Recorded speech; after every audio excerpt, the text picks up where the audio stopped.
Dicen que emigrar es como reescribir un guión. Cambian las locaciones, cambian los personajes secundarios y de repente la luz tiene un matiz diferente. Hola a todos, soy Verónica Castillo y bienvenidos a Bitácora Migrante. Bitácora Migrante, tu nueva bitácora.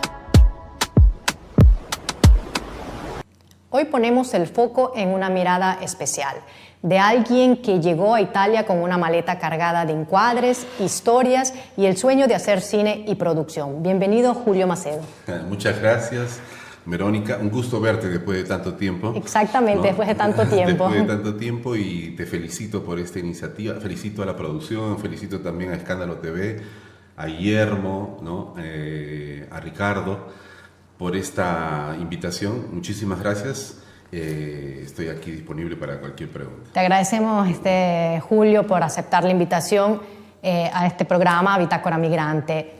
Iniciamos con, ¿qué me puedes decir tú de Julio Macedo? Ah, caramba. ¿Tenemos 3 horas, 4 horas? 5? No, tenemos poco. Bueno, te puedo decir que es una persona que, como dice, te he escuchado en otros episodios del programa, es una persona soñadora, una persona que siempre ha tenido sueños desde muy pequeño. Julio Macedo es una persona que tiene sus principios y seguramente no los va a intercambiar por nada. Y dentro de sus principios está, digamos, que siempre de por medios haya empatía, de entender al demás, al otro, a la otra persona. Y no solo eso, sino también pienso que es una persona honesta dentro de todo.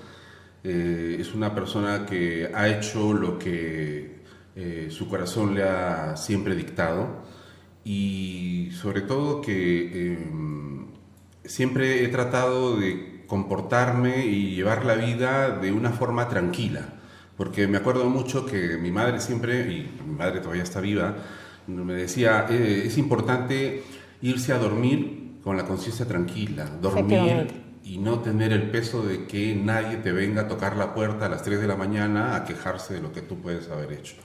Entonces siempre yo he tratado de llevar esa línea, ¿no? De ser una persona correcta, amiga, y si puedo dar una mano, la doy. Eso es más o menos Julio Macedo. Julio Macedo, cuando estaba en Perú, antes de emigrar a Italia, ¿qué sueños tenía? Uy, tenía tantísimos sueños, muchos. Algo que siempre cuento, y mi hija ya se lo sabe ya de memoria, tengo mi hija de 21 años que está estudiando también periodismo. Dura carrera, sí, yo le he dicho, hija, no sabes de dónde te estás metiendo, pero tú sabes que cuando hay la pasión no hay nada que te pueda detener. Y soy siempre de la idea de que uno debe seguir tu naturaleza.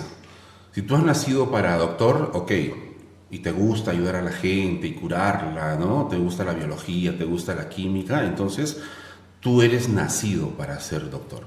Si tú eres una persona que quiere seguir la comunicación, quiere seguir el periodismo, quiere seguir la literatura y te gusta leer, te gusta comunicar, no puedes ir en contra de tu naturaleza. Entonces uno debe dejarse llevar por su naturaleza, y por eso nosotros tratamos de que ella cumpla sus sueños de alguna forma. Siempre poniéndole disciplina y responsabilidad, porque todo a puerto se llega con disciplina y responsabilidad. Pero volviendo a tu pregunta, te diría de que yo desde muy pequeño soñaba en este mundo de las cámaras, del video, de las historias, ¿no? Y yo, como te decía, siempre cuento una anécdota cuando yo tenía 5 o 6 años. Viniendo de una familia que no tenía muy buenos recursos, ¿no? Tenía que inventarme dentro de mi mundo, de mi juego, qué es lo que yo quería con el tiempo. Después seguramente sería mi profesión. Y me construía en una caja de zapatos, y hacía un foro por un lado, y le ponía un socket con una lámpara dentro, ¿no? Lo enchufaba, lógicamente, agarraba la sábana de la cama de mi mamá y lo ponía en el muro, y después tomaba una pequeña lupa de esas que se utilizan para el colegio, ¿no? Para poder hacer los quehaceres manuales, lo ponía adelante y lo utilizaba como objetivo, y empezaba a dibujar en papel cebolla mis dibujos para poderlo hacer como un proyector de slides. Y lo proyectaba en la sábana. Y soñaba que algún día yo iba a hacer una película. Entonces, desde ese entonces, desde ya te estoy hablando de muy pequeño, me gustaba todo lo audiovisual. En Perú, más o menos, la televisión a color llegó, si no me equivoco, en los años 80, por ahí, me parece que hubo un mundial en el 82, por ahí empezó a cambiar porque primero eran más que nada los televisores en blanco y negro, y apareció un videoclip, no me acuerdo qué año fue, justamente, que ahora está de moda, el Thriller de Michael Jackson, pero esta era la primera vez que yo lo veía a colores, y entonces yo decía, ¿cómo se puede hacer una producción de ese tipo? Que en ese entonces fue un... Exacto, era algo que no cabía en nuestra mente. Exacto, ¿no? Y veías la transformación, por ejemplo, de Michael Jackson en Hombre Lobo, entonces yo de ahí me quedé como enamorado de lo que era el cine, el audio, lo que era el video y todo lo que tiene que ver con el mundo del cine y el audiovisual, ¿no? Eso más o menos fueron mis sueños inicialmente. Después fue creciendo, fueron cambiando algunas cosas, porque también tuve la oportunidad de hacer teatro para niños. También hice radio por corto tiempo, porque me metí a estudiar, me dijeron, no, mira, que tu voz está bien, que puede ser. Y también estudié un poco de locución. El mundo de la radio sí duró poco, y me ayudó para poder enamorar a mi esposa también, porque sí, te cuento, le hacía... los programas los grababa y después en cassette en ese tiempo, y se los hacía escuchar después a ella cuando después estaba en sus tiempos libres, ¿no? Y su mamá de mi esposa, escuchaba también mis programas, que yo los hacía en la noche en una radio conocida allá que se llama Radio Ritmo, y ella le decía a su mamá, estoy conociendo un chico que hace locución en una radio. Y su mamá decía, escuchaba la voz, decía, bueno, será un chico simpático. Después se decepcionó, ¿no? Pero lo bueno es que dijo, bueno, es buena gente. Entonces ya con el tiempo me aceptó. La buena gente mata pinta. Sí, es el mundo de la radio, tú sabes, ¿no? Pues escuchan las voces bonitas, pero después cuando lo ves en vivo dices, no era como yo pensaba. Bueno, más o menos eso.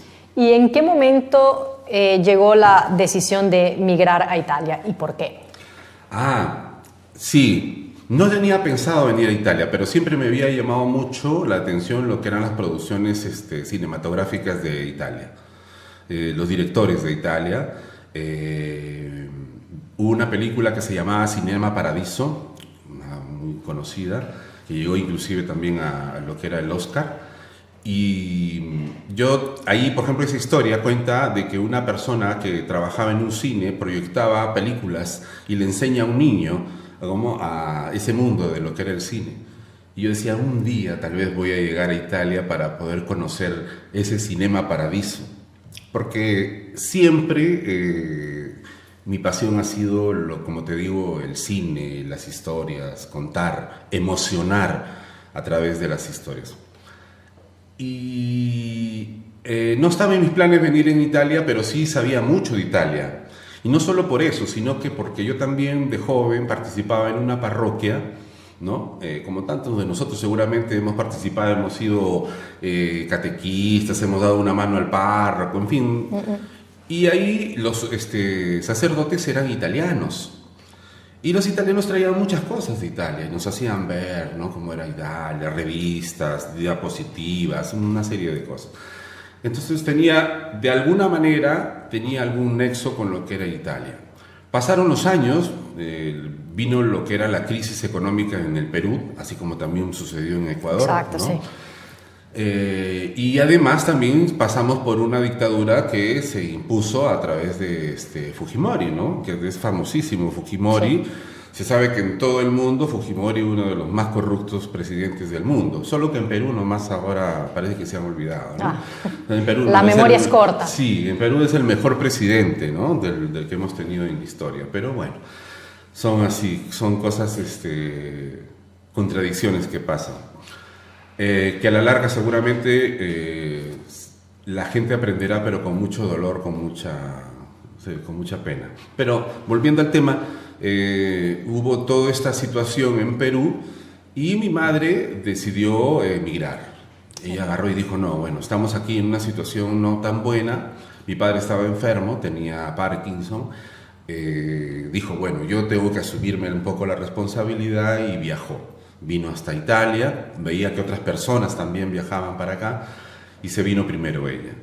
Entonces, yo para eso ya estaba un poco más grande, trabajaba como profesor de academia preuniversitaria, porque allá también una de las cosas que también es totalmente injusta, es de que para poder ingresar a la universidad, si no tienes dinero y tampoco no te has preparado bien, o sea, tú no ingresas definitivamente, ¿no? Es una de las cosas que a mí hasta ahora me da mucha rabia, mucha frustración de que muchos jóvenes que salen del colegio no pueden ingresar a la universidad porque, por decirte, en la San Marcos, que es una de las universidades más importantes del Perú, hay 5.000 vacantes y postulan 500.000 jóvenes. Entonces hay una grandísima diferencia, no entra nadie. Entonces, paralelamente se ha creado este mundo preuniversitario donde hay academias, ¿no? Que después que terminas el colegio te enseñan lo que no te ha enseñado el colegio para que tú puedas postular, que en verdad es una ilusión, ¿no? Porque son de 100 entra uno, entonces es un negocio grandísimo. Un eufemismo. Exacto.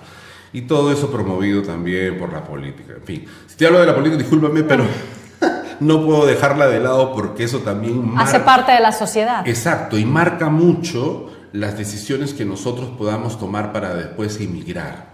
¿No? Que también eso es importante. Entonces, mi madre, que estaba ya aquí, dijo, bueno, si allá la situación está difícil, vengan aquí a probar, ¿no? Porque nosotros somos 3 hermanos, somos 2 varones y una mujer.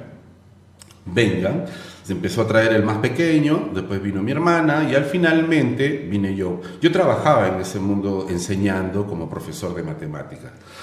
No tenías la necesidad, la gran necesidad de viajar, de emigrar. Te soy sincero, sí.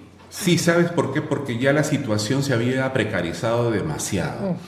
Al ser un mundo no reconocido, digamos, académicamente, hacer un negocio, entonces los dueños de academia, a los profesores que éramos nosotros, nos habían precarizado de tal manera que, por ejemplo, por ponerte un ejemplo, para que tú recibas tu sueldo, hacía una encuesta en el salón de clases diciendo cuál es el profesor, ¿no?, que les enseña mejor.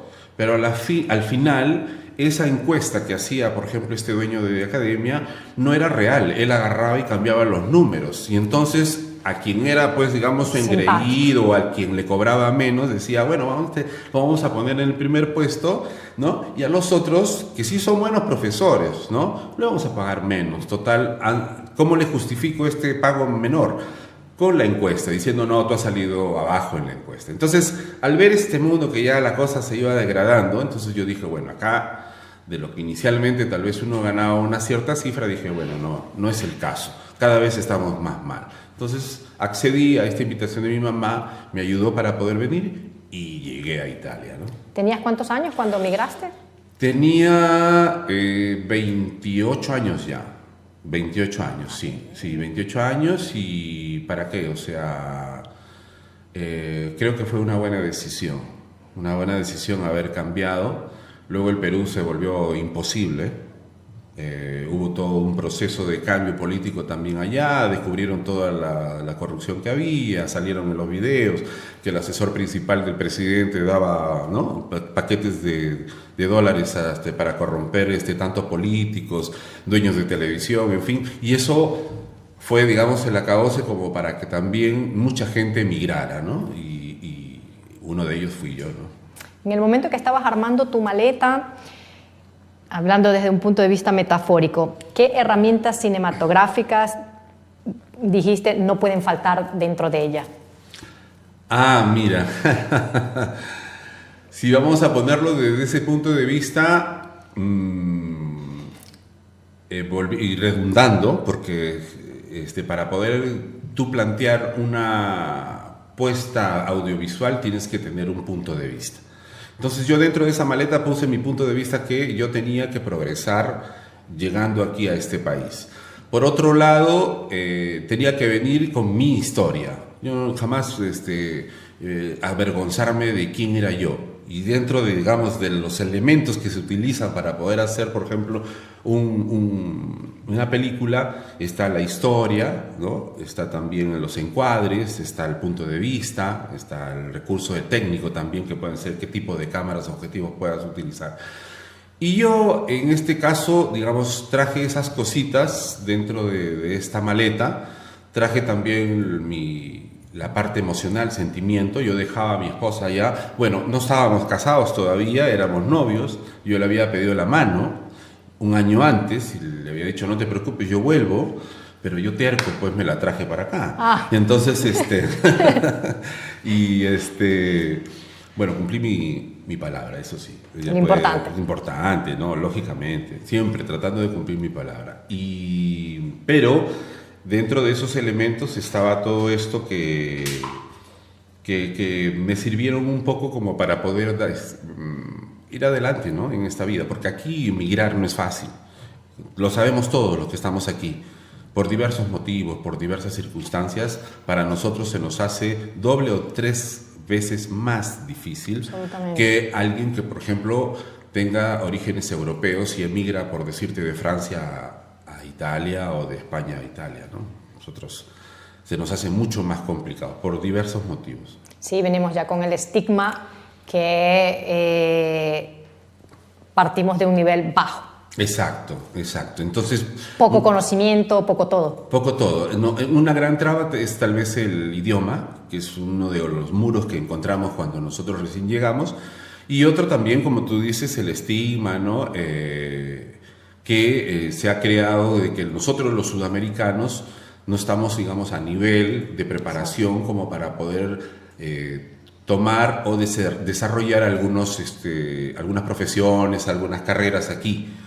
Es más, te cuento, cuando yo ya he tratado de lo que es dedicarme a lo que es el cine y la televisión acá dentro de Italia, en Milán, el mundo de la televisión y el cine es muy cerrado, demasiado cerrado. Entonces, si tú no estás dentro porque tienes el padrino, la recomendación, o por el que el profesor te llevó y dijo, este es mi ahijado, y entonces hazlo entrar, esto es muy difícil. Los que trabajan en la RAI, si uno se pone a pensar, muchos de ellos, por ejemplo, son familia.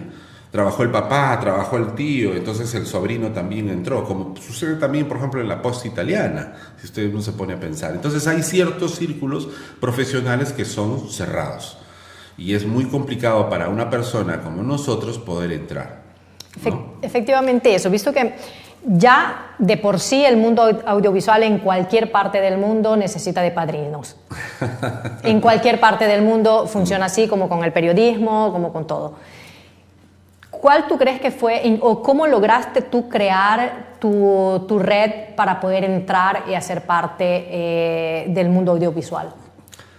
Ahora, yo lo que hice fue esto, dije, si a mí me cierran las puertas, ¿ok? Como todo buen inmigrante, hacemos un huequito por abajo y nos pasamos las puertas, ¿verdad? Hacemos el túnel y igualito tenemos que llegar. ¿Y qué sucedió? Que dije, bueno, el mundo italiano nos cierra las puertas a nosotros que podemos ser comunicadores y periodistas, o simplemente cineastas, directores de televisión, lo que tú quieras. Nos cierra la puerta, vamos entonces a crear lo nuestro. Vamos a crear lo nuestro. ¿Y qué cosa es lo que hice? Yo creé lo que es Canal Latino 1, que era una idea de un network latino que hablara de nosotros y que de alguna forma visibilice lo que nosotros éramos en esta sociedad.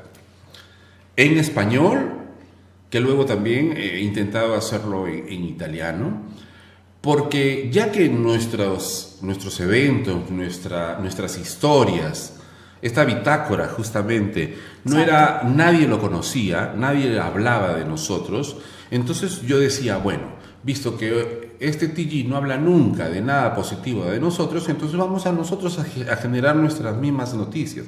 Y se creó Canal Latino 1, que es hasta ahora un proyecto para YouTube, para las redes. En ese te estoy hablando del 2008. Claro, viste ese nicho disponible. Exacto, y dije, bueno, a mí me gusta lo que es la comunicación, entonces vamos a crear un espacio nuestro. Y así fue. Entonces hemos tratado de siempre informar, digamos, desde el punto de vista también positivo, porque para lo negativo ya tenemos seguramente los telejornales italianos, que inmediatamente te sacan la noticia negativa, pero para lo positivo, para las partes, los eventos artísticos, nuestros conciertos, los artistas que nosotros tenemos, que llegan de nuestros países, aquí nadie se enteraba. Entonces era una manera de poder, digamos, también darle un poco la vuelta a esta condición que se había dado. Eso. El mundo audiovisual también es, al menos cuando lo tenemos que lanzar nosotros mismos, es una ganancia a largo plazo. No es que lo ves enseguida. Sí. En el mientras, tuviste, pienso que asumir otros trabajos, hacer otra tipología de empleos para poder solventar tus gastos. ¿En qué has trabajado durante todo tu tiempo aquí? Por supuesto. Mientras que hacías tu sueño realidad. Como buen tauriterco, yo siempre, como te decía inicialmente, he pensado de que nosotros no debemos abandonar nuestros sueños. Porque somos, como te decía, pertenecemos a una naturaleza y no podemos ir en contra de nuestra naturaleza. Somos infelices si no hacemos lo que nosotros hemos nacido para hacer.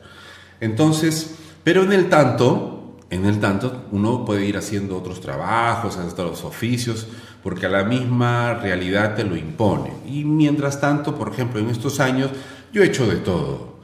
He hecho el pintor de brocha gorda, he trabajado varios años, trabajé en una empresa de limpieza donde nos sacaban, te digo, hasta la última gota que uno podía tener de sudor del día, ¿ya? Llegaba uno a la casa pero destruido. Después he cuidado también a ancianos y tengo una anécdota justamente cuando estaba cuidando a un anciano, que fue uno de los primeros trabajos que tuve. Yo cuando llegué, tú sabes, uno no sabe pues absolutamente nada de italiano, ¿no? A no ser que tú te hayas preparado con anticipación y hayas ido a una escuela, ¿no? Entonces algo más o menos sabes. No sabía hablar el italiano y mi primer trabajo fue cuidar a un anciano que tenía Alzheimer. El pobre hombre, tú sabes que cuando tienen Alzheimer, después de demencia senil prácticamente, y no reconoce ni a sus hijos ni a nadie. Entonces, menos pues a una cara desconocida, ¿no? Que ni siquiera le hablaba pues en italiano. Y este señor, para aumentar más la dificultad, este señor era del sur y hablaba... Exactamente, hablaba en su dialecto. En su dialecto, sí. Y entonces cuando él me hablaba, yo ni siquiera podía entender qué cosa es lo que me quería decir. Yo lo único que llegaba a entender era que me estaba insultando. Porque en su enfermedad, lógicamente, él veía... Suelen ser agresivos. Exacto, era muy agresivo y veía pues un ladrón. Y yo escuchaba que decía ladro, ladro, ladro. Y yo decía, pero ladro, ¿qué cosa es? Ladro de ladrar, ¿no? Ladro, ladro. Y decía, pensaba que se estaba refiriendo... que me estaba diciendo en otras cosas, pues que soy un perro, un cane, una cosa así, ¿no? Pero bueno, después entendí que no significaba eso, sino ladro significa pues ladrón, ¿no? Y él pensaba que alguien se había metido a su casa a robar. Pobre, no reconocía ni a sus hijos. Pero me lo pusieron ahí para poderlo cuidar. Y era tan agresivo que el pobre, y esto es una de las, donde uno aprende a entender y a ser más solidario y empático con las personas cuando haces algún tipo de trabajo de este tipo también. Exacto, esto te humaniza. Exacto, exacto. Algo que tú jamás habías pensado que ibas a hacer en tu vida y de repente te ves en esa situación, entonces tú primero dices, no, caramba, Dios, o sea, ¿dónde estoy? ¿Me regreso a Perú? No sé, esto no lo aguanto, pero después dices, no, ahí empieza a salir esto que escuchábamos en el primer capítulo que ustedes habían hecho, que es la resiliencia, que me gustó mucho esa palabra, y que todos nosotros tenemos dentro, muy, muy arraigado, muy fuerte. Y entonces empecé a entenderlo y una de estas noches, donde el Señor pues se levantaba, se despertaba porque no dormía, se había estrapado todo el pijama, ¿no? Y yo dormía a su lado, porque a nosotros, los badantes, nos hacen dormir al costadito, nos ponen ahí una brandela, un pequeño, ¿no? Una pequeña cama para cuidar a la persona. Así se trabaja aquí, ¿eh? Entonces, este señor se había bajado de la cama, se había ido al balcón y estábamos en un tercer piso. Cuando yo me despierto, él estaba abriendo las puertas del balcón. Imagínate, pues mi susto, ¿no? Lo he agarrado con las justas, porque el señor, él pensaba que estaba en el primer piso, él quería bajarse por ahí. Y menos mal lo he llegado a, digamos, de alguna forma salvar. Al día siguiente le digo a sus hijos, mire, ¿sabe qué? Yo no puedo seguir trabajando porque su papá ya no está para estar en una casa. Él está para estar en una estructura donde lo cuidan, donde todo tiene candado, tiene, en fin, tiene hasta la telecámara y todo para poderlo monitorar. O sea, yo no puedo. Y entonces esto, por ejemplo, te digo, fue una de las anécdotas de los tantos trabajos que he hecho, ¿no? Pues entonces, es así. Uno, mientras tanto, mientras que tú no puedes hacer lo que seguramente quisieras hacer, vas haciendo otros tipos de trabajos, ¿no? Y no sé si me olvido por ahí alguno más, ¿no? Pero, también, ahora poco, el portinaio, también, lógicamente, y lo digo sin ningún problema, ¿eh? Exacto. Porque... Todo trabajo dignifica. No, sí, y es más, te enriquece, porque vas aprendiendo otras cosas nuevas, vas aprendiendo otras cosas dentro de tu vida. Una persona creo que llega hasta una cierta edad donde el haber tenido la oportunidad de poder haber hecho diversos trabajos te va enriqueciendo, te va formando más como persona. Ya inclusive hasta te ven como un referente, como para preguntarte, señor, ¿y usted cómo hizo? ¿Y qué puedo hacer en esta situación? Entonces creo que es una satisfacción también. ¿Tú sientes que tu condición de migrante es una ventaja desde el punto de vista audiovisual? ¿Te aporta en el mundo europeo o crees que puede ser una condición negativa? No, definitivamente es una cosa, un plus, definitivamente. Nosotros venimos de nuestros países donde todo es mucho más colorido, si lo vamos a poner así metafóricamente. Exacto. Nuestra fruta es mucho más gustosa, nuestra comida también, nuestros paisajes, nuestra música es hasta más alegre. Y todo eso hace un mundo visual en el cual tú, si lo sabes aprovechar aquí en Europa, viene reconocido. Yo tengo un proyecto que ojalá se haga realidad de aquí a un tiempo, es de hacer un festival de cine latinoamericano en Milán. Ya existe un festival que es el africano latinoamericano, donde se presentan producciones del África y también de Latinoamérica, pero 2, 3 películas. Sí, he visto incluso que también hay stand-up cómicos de africanos. Exacto, también, ¿has visto? Sí, ¿no? sí, Y sí. entonces, ¿qué sucede? Por ejemplo, los africanos, por poner un ejemplo, ellos traen toda su cultura, traen toda su forma de hacer comicidad, su cine, su cultura, su música. Y eso enriquece, pienso, dentro de lo que es la cultura italiana. Y yo quisiera también que aquí sepan reconocer un poco cómo son nuestras séptimas artes, que viene a ser pues el cine, ¿no? El séptimo arte, que cómo nosotros lo planteamos, cómo lo hacemos ver, los colores que utilizamos, la fotografía que utilizamos para poder hacer una producción, la música, las historias, en fin, todo eso. Y eso sería un proyecto que lo tengo en mente, que espero pueda hacerlo realidad. Y eso es siempre he pensado que eso más bien nos ayuda. La gente cuando tú vas a trabajar a algún lugar y le dices, ¿de dónde eres? Te dicen, no, yo soy peruano, yo soy de Ecuador.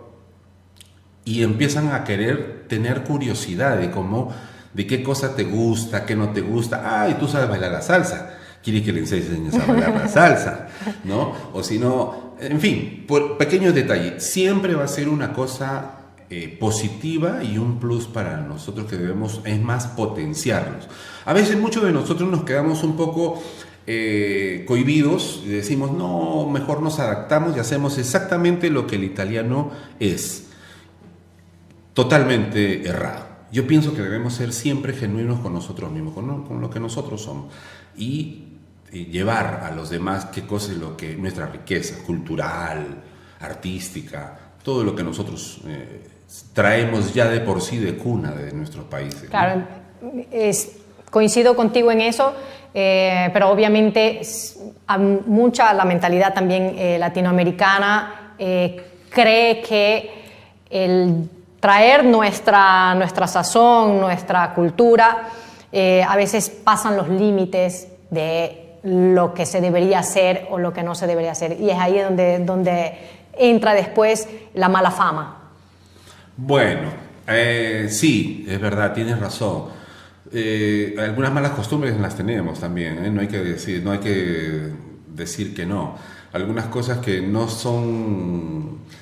estamos acostumbrados a seguir ciertas reglas, lamentablemente, y eso seguramente nos hace, como dices tú, mala fama.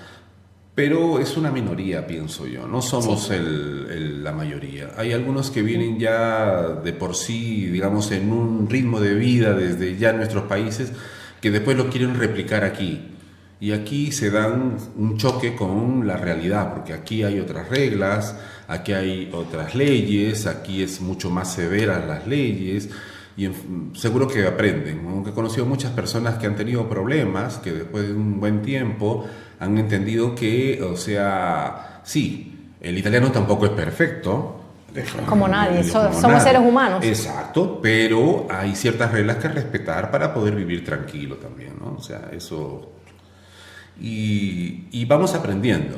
Eso es lo bonito de ser inmigrante, que vas aprendiendo. A donde tú vas, a donde tú te mueves, vas conociendo más cosas nuevas que seguramente dices, bueno, si yo antes tal vez hacía bulla hasta las 3, 4, 5 de la mañana porque nadie me decía nada, allá donde yo estaba, hacíamos la fiesta, cerrábamos la calle, ¿no? Y nadie se quejaba porque venía todo el barrio. Acá no podemos hacer eso, pues definitivamente, ¿no? Inmediatamente te llaman al vigil y te dicen, ¿no? Señor, ¿qué está haciendo usted? Exacto. ¿No? Vaya, alquílese su local donde va a hacer su fiesta, no fastidie, pues deje dormir. Exacto. Sí. ¿Tú qué haces para no perder tus raíces?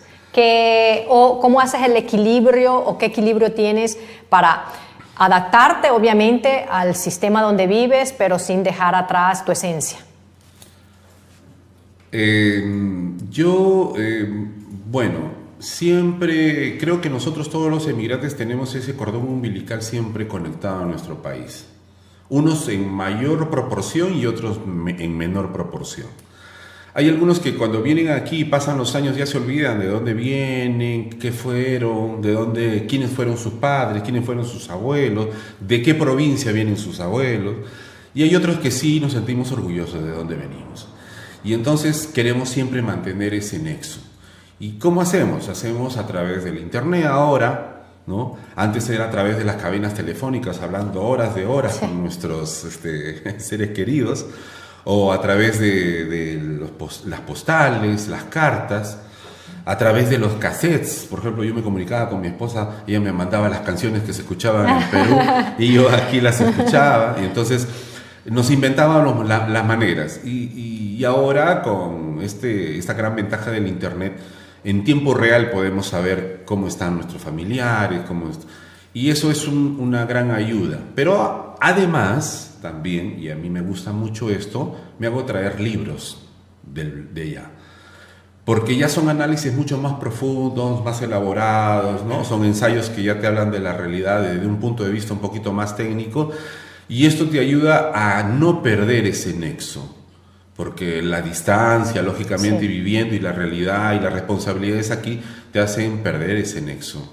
perder esa comunicación a veces por la vida misma que nosotros llevamos, porque nosotros aquí se trabaja constantemente, algunos trabajan hasta sábado, algunos trabajan hasta domingo, cama adentro, oficios, como se dicen acá, ¿no? Tu hija nació aquí, ¿correcto? Sí. ¿Qué haces con ella para transmitir tu cultura? Porque obviamente naciendo aquí, lo primero estudiando y todo lo primero que ella vive es el entorno italiano. Sí. ¿Qué haces tú para mantener con ella las raíces o transmitir lo que ella no tiene intrínseco? Sí. Ella desde muy pequeña, desde la barriga, ha escuchado música criolla, por ejemplo, peruana. Desde que era pequeñísima. Siempre le hemos inculcado el orgullo, el plus de no solamente ser italiana, porque alguien que nace aquí es italiano. Esto de que porque aunque sea el Estado no lo reconoce, pero efectivamente. Efectivamente, y es una cosa absurda. Es una cosa de las absurdidades que yo encuentro que lamentablemente todavía se mantienen en algunos países que, aunque si tú has nacido aquí, claro, tienen los padres seguramente que han nacido en otra parte del mundo, no venga reconocido como un ciudadano tal y cual como otro que ha nacido también acá. Pero bueno, son algunas trampas que se ponen los políticos para poder hacer las divisiones, porque ya está el dicho, ¿no? Divide y vas a gobernar. Bueno, no sé si estoy hablando mucho, ¿eh? No. Dígame, córteme, porque yo me desplayo. Está muy bien interesante todo lo que estás aportando aquí. Y con nuestra hija siempre le hemos hecho sentirse orgullosa de sus orígenes y que tenga siempre ese nexo con su familia, con el país, con las noticias, con la realidad, y sobre todo que tenga un poder crítico. Porque cuando tú te haces, tienes esa potencialidad de poder analizar las cosas, no vas solamente a ser un ciudadano o identificarte con un país solo por el cliché que te dice que tú naciste ahí, entonces tú tienes que querer el país porque tú naciste ahí. No, sino va más allá de que tú analizando esa sociedad, analizando esa cultura, tú la entiendes y al entenderla te identificas mucho más. Entonces eso es lo que tratamos de alguna manera de inculcarle a nuestra hija y ella pues, se siente italiana, se siente también peruana, se siente latinoamericana.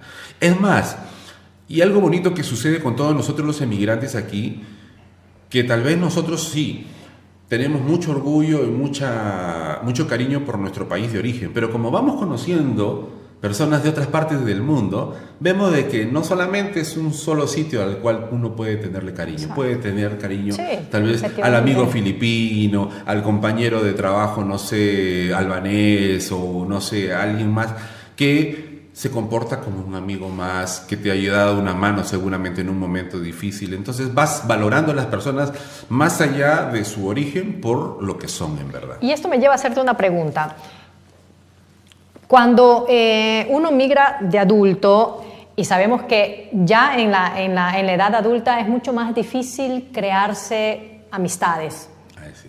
Porque viniendo de allá uno va dejando todo, lo que creó desde amistades de pequeños, y venir de adultos es mucho más difícil crear esa red de apoyo, esa red de amigos. ¿Cómo fue para ti ese proceso? ¿Lograste crear esa red de amigos a pesar de venir ya con una formación, un criterio ya formado? Sí, es verdad. Sí, Verónica, eso es cierto. Una de las cosas también que uno tiene una gran dificultad es crear esos nexos de amistad nuevos, ¿no? Porque como uno tiene pues el amigo que creció contigo desde muy pequeño, entonces hay un nexo muy fuerte y crearlo de nuevo es difícil. En verdad, aquí creo que todos nosotros tenemos muchos conocidos, pero amigos muy pocos. Amigos de verdad. Pero sí se crean esos nexos y te acumula justamente el cariño o tal vez, quién sabe, en mi caso, nosotros tenemos un grupo de amigos que nos conocemos desde que recién llegamos prácticamente. Y entonces se ha mantenido esa amistad, por ejemplo, y nuestros mejores amigos que nosotros tenemos aquí son ecuatorianos. Deberían ser peruanos, ¿no? La regla debería decir, no, son mejor, pero no, pero nosotros nos hemos identificado y llegado a esa amistad tan fuerte que, por ejemplo, nuestros hijos, ¿no?, nos tratan de tíos, como se hace allá, ¿no? La tía, sí. El tío, entonces ese nexo se ha creado. Entonces, pero nos ha sido de gran ayuda, según yo pienso también, el hecho de que tengamos la misma mentalidad, la misma forma, que hayamos llegado todos solteros, que hayamos formado nuestras familias aquí. Entonces, sí, fue un poco difícil porque en este mundo en donde nosotros vivimos, que es muy inestable, hoy día te conozco, mañana ya no trabajas tú conmigo, ya no te vuelvo a ver de aquí a unos años, y se perdió la amistad. Entonces mantenerla es muy, muy complicado, porque venimos de diferentes lugares, no es como, por ejemplo, nuestras amistades de nuestro lugar de nacimiento, ¿no? Ahí, porque todo un barrio de alguna forma condiciona que estemos todos juntos, pero aquí no, ¿no? Entonces, pero es difícil, pero ¿crees sí, que es difícil llegar al círculo italiano? ¿Cómo tú catalogas la mentalidad del italiano para abrirte esa amistad? Sí, es un poco más complicado. En primer lugar, por el idioma. En segundo lugar, porque hay muchos estereotipos que se han creado concerniente a nosotros, los inmigrantes. La política que se ha llevado en Europa durante estos años ha habido mucho racismo, y condicionado, impulsado por los mismos políticos. Entonces eso influye mucho en el italiano o en el ciudadano europeo medio. Tal vez para alguna persona que tiene un poquito más de mundo, que ha viajado a otros países, que conoce otras lenguas, ya eso un poco se rompe y entonces es mucho más abierto a acceder a personas que vienen de otras partes del mundo, a que se entable una amistad, ¿no? Y entonces es mucho más fácil que tú te hagas amigo, por ejemplo, de otro inmigrante a que te hagas de un italiano. Sí se da, pero al menos en mi experiencia es un poquito más hay ese temor que le han metido a las personas, porque una vez que te conocen, una vez que ya saben cómo eres tú, te abren las puertas. Te abren las puertas totalmente, pasas a ser parte también ya inclusive de su familia.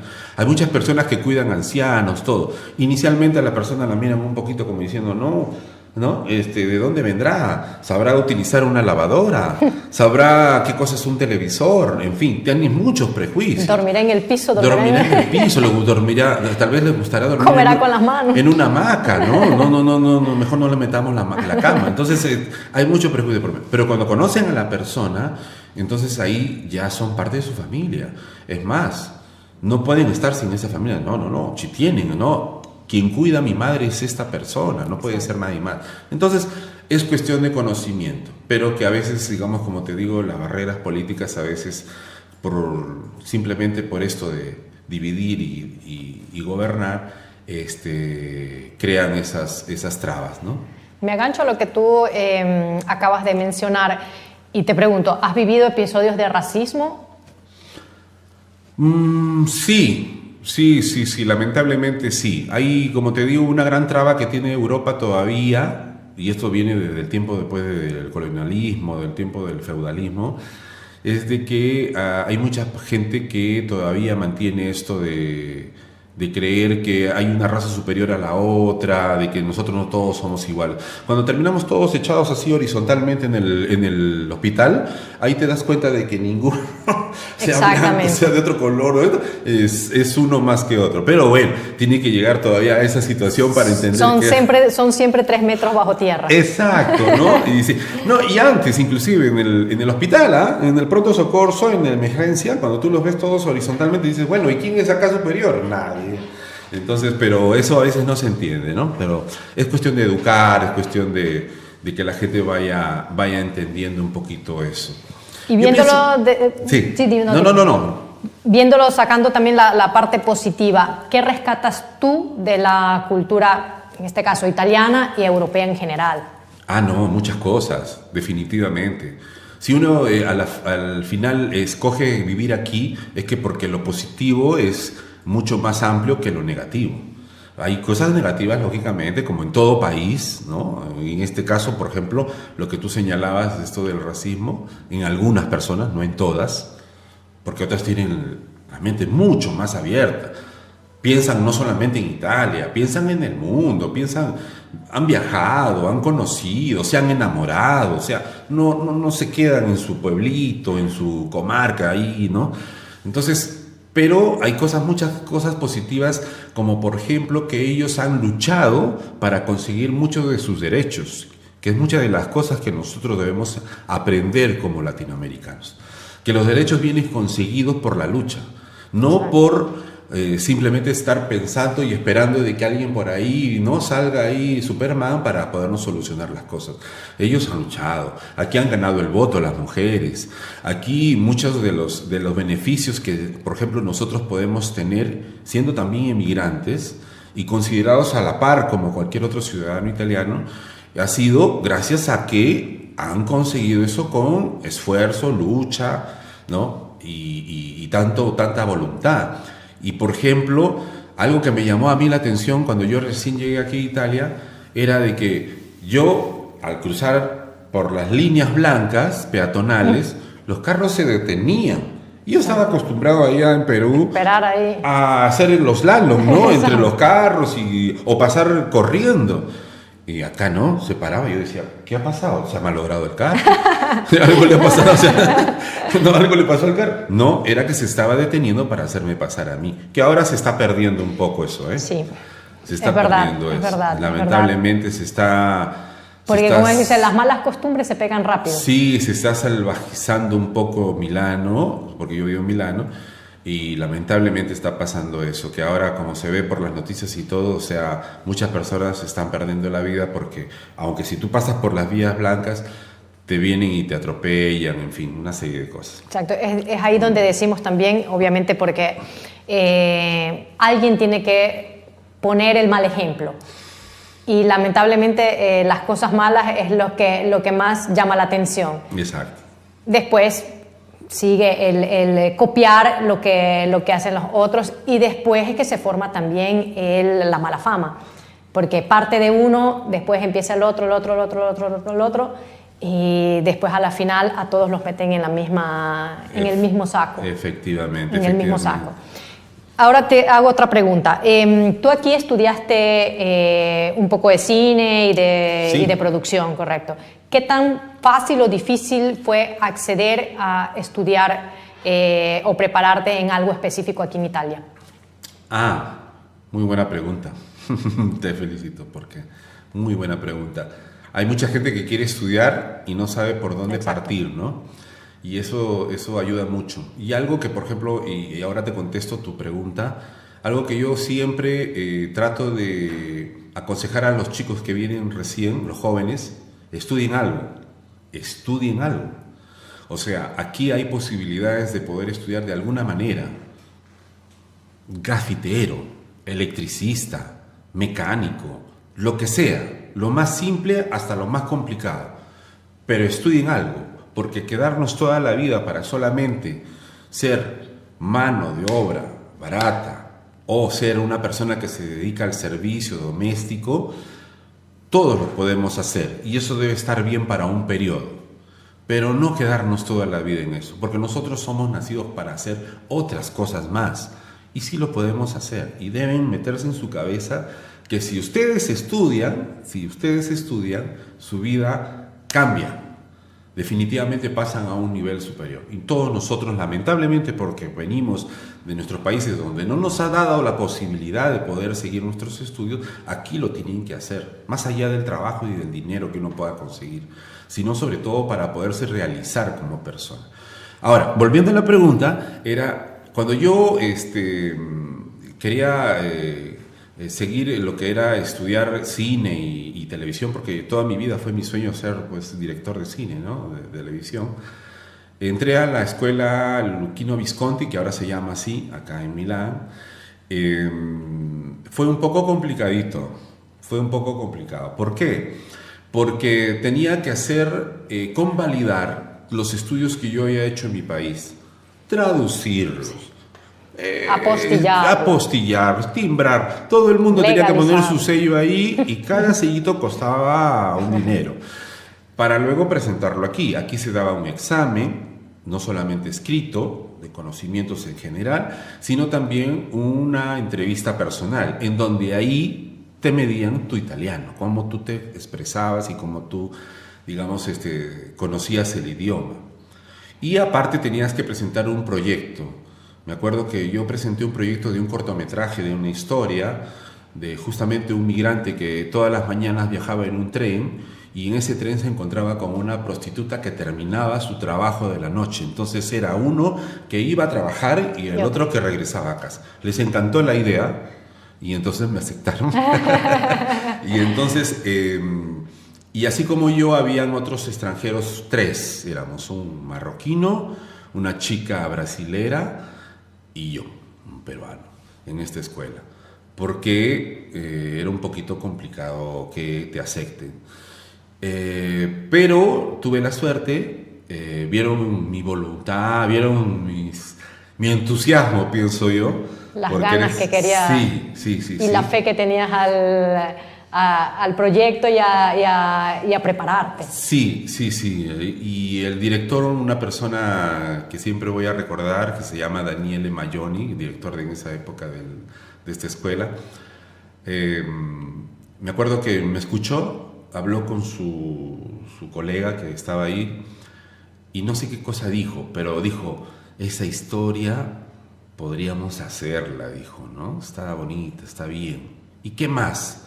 Bueno, le seguí contando, le dije, no, ella siempre, algunas noches, este pendolare, que se le llama así, la persona que toma el tren, que va a trabajar, la veía golpeada, otras veces no, otras veces arañada, otras veces cansada, dormida.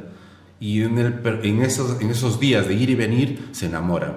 Bueno, les encantó la idea, Entonces me dijo, ok, vamos a ponerte a prueba. Vas a hacer el primer año producción, luego vas a hacer lo que es sceneggiatura, o sea, lo que viene a ser la historia misma, ¿no? El libreto de toda la historia, de lo que es una película, y después vas a hacer lo que es dirección de película.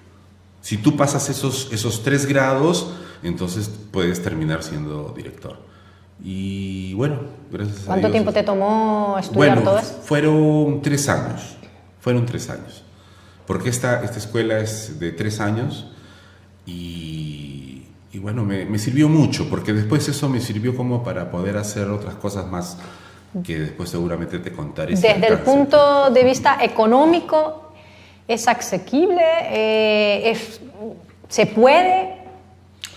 Mira, sí se puede, pero tienes que tener el apoyo de alguien seguramente. Para estudiar en este país, algo que yo lo tengo claro, uno trabaja y el otro estudia, porque es muy difícil que tú trabajes y combinarlas. Estudies. Exactamente. Como sucede en nuestros países. Exacto. En nuestros países es mucho más fácil combinar el trabajar y estudiar al mismo tiempo. Claro. Exacto. Aquí es distinto, Aquí correcto. Sí, hay alguien que te tiene que apoyar. En este caso me apoyó mi esposa porque yo no trabajaba, entonces ella era la que trabajaba y yo era el que estudiaba.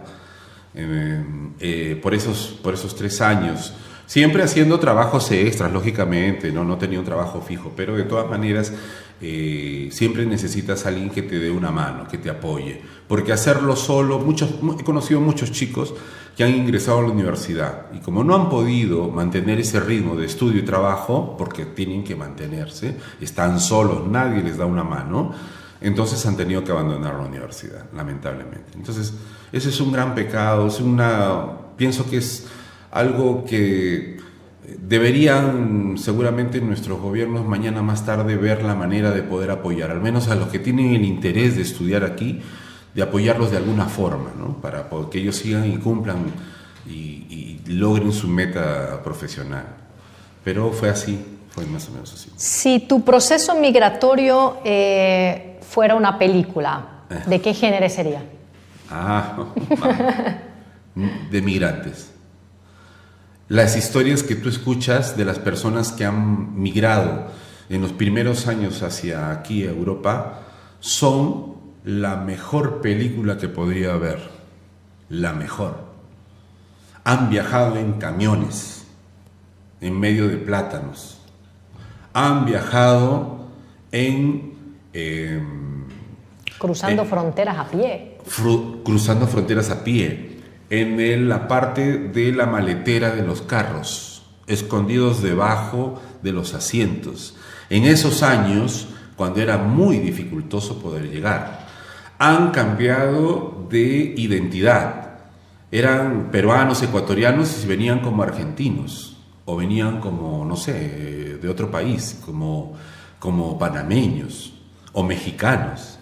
Entonces, hay tantas historias que nosotros todavía no hemos contado y que van a servir para que justamente esta sociedad entienda cómo nosotros somos gente que por tratar de mejorar nuestra condición, no solo económica, sino también social, inclusive sanitaria, porque hay muchas personas que han viajado porque estaban enfermas o tenían una persona enferma, entonces tenían que hacer este viaje para poder tratar de sanar a su familiar. Entonces, son muchas las historias que todavía no han venido contadas, que deberían contar, y que me gustaría seguramente en algún momento poder hacer algo así.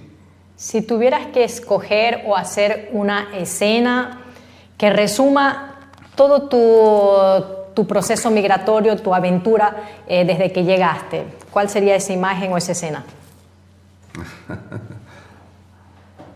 Sentado en una silla dirigiendo, viendo el monitor y diciéndole al actor seguramente, que es Julio también el que está actuando, diciéndole, mira, lo has hecho bien, no lo has hecho tan mal, wow, pero lo puedes hacer mucho mejor. ¡Wow!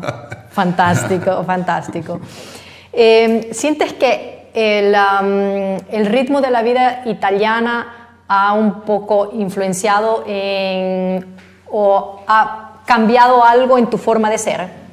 Sí, definitivamente. Aquí lo que la sociedad italiana influye mucho, según yo, es en no conformarte, en luchar por tus derechos, en sentirte de igual a igual a cualquier otra persona. Tú viajas, a veces uno tiene la posibilidad y se va de paseo, no sé, a Alemania, te vas a un paseo a España y no tienes esa, ¿cómo se puede decir?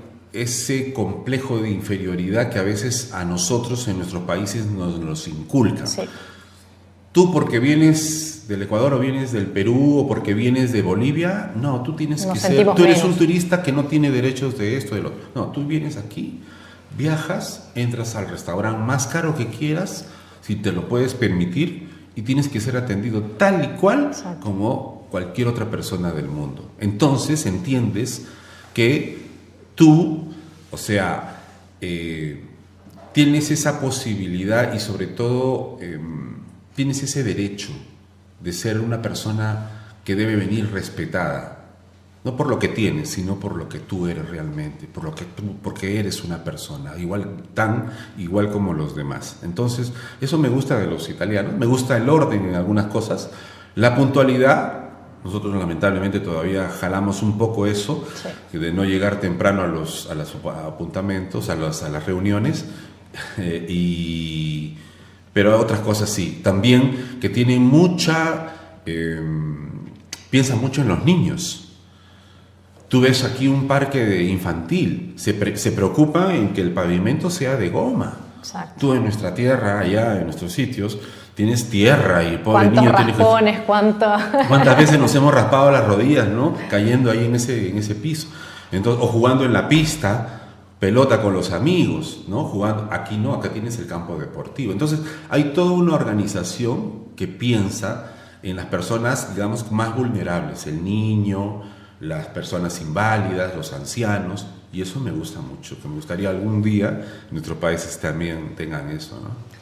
¿Qué mensaje darías tú a ese joven o a ese adulto que tiene pensado migrar y le falta todavía ese input de apoyo o de conocimiento para tomar ese paso?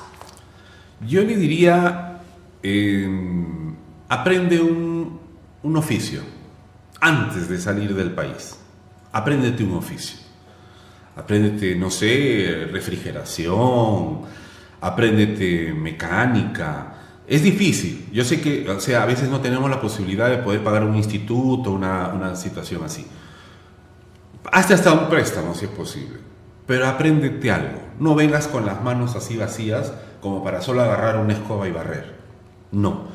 Apréndete algo y eso te va a ayudar a que mañana más tarde tú con ese oficio puedas ir avanzando poco a poco. No venir sin armas, porque lamentablemente la gran mayoría de nosotros venimos sin armas.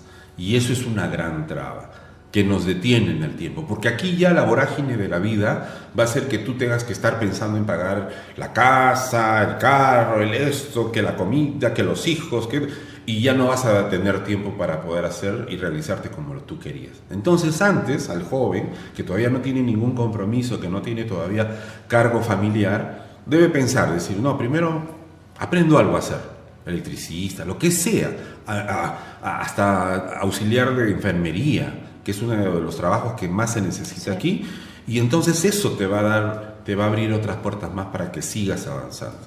Y a ese adulto que ya ha pasado su juventud, pero de igual la necesidad lo obliga a migrar.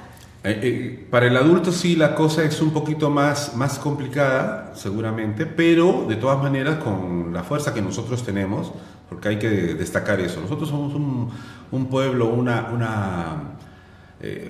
un tipo de personas que no nos amilana nada, no nos detiene absolutamente nada, no nos detiene una frontera, no nos detiene nada. Nosotros podemos llegar a la luna si nos proponemos. Entonces eso, que siga pensándose en la cabeza y que no se desanime, que los primeros años van a ser duros. Acá no va a ser fácil, no va a ser fácil. Los primeros años van a ser complicados. Se va a trabajar de todo. Pero de todas maneras, si es una persona honesta, si es una persona honrada, seguramente eso sí lo valoran los italianos, que uno sea así. A la persona tal vez que no tanto, va a tener un poquito más de complicaciones. Pero bueno, es así. Julio, ya para terminar esta conversación, nosotros hacemos una última pregunta y si tú tuvieras que escribir la última frase de la bitácora de tu vida, ¿qué cosa escribirías? Aquí tienes nuestra bitácora. No del nicho, ¿no? Sí, de la bitácora. Exacto, de la bitácora. De la lápida, ¿no? Y después nos los lees, nos los compartes.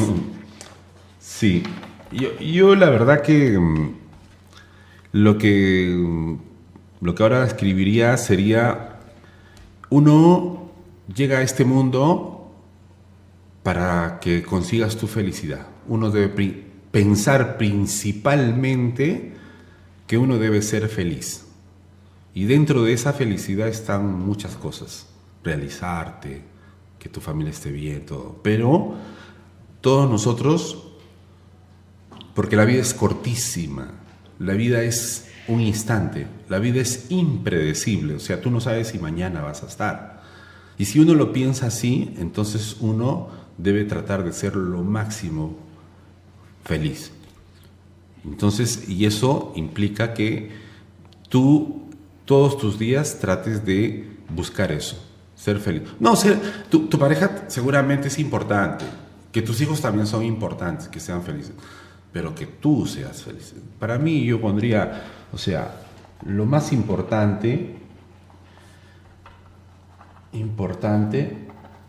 en esta bitácora de nuestra vida, que dura a veces muy poco, es que llegues a ser feliz. ¿Por qué? Porque te lo mereces.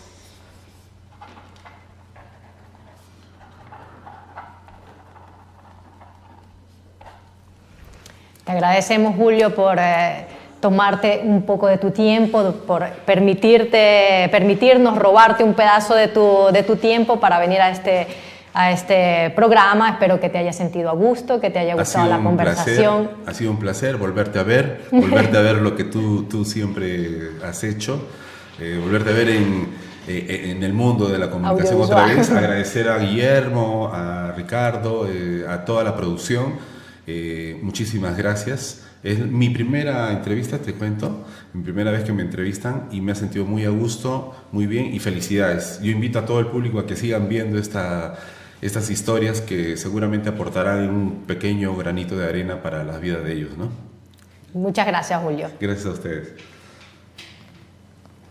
Y con este plano llegamos al corte final de este episodio. Migrar no significa dejar de contar historias, sino encontrar un nuevo escenario para compartirlas.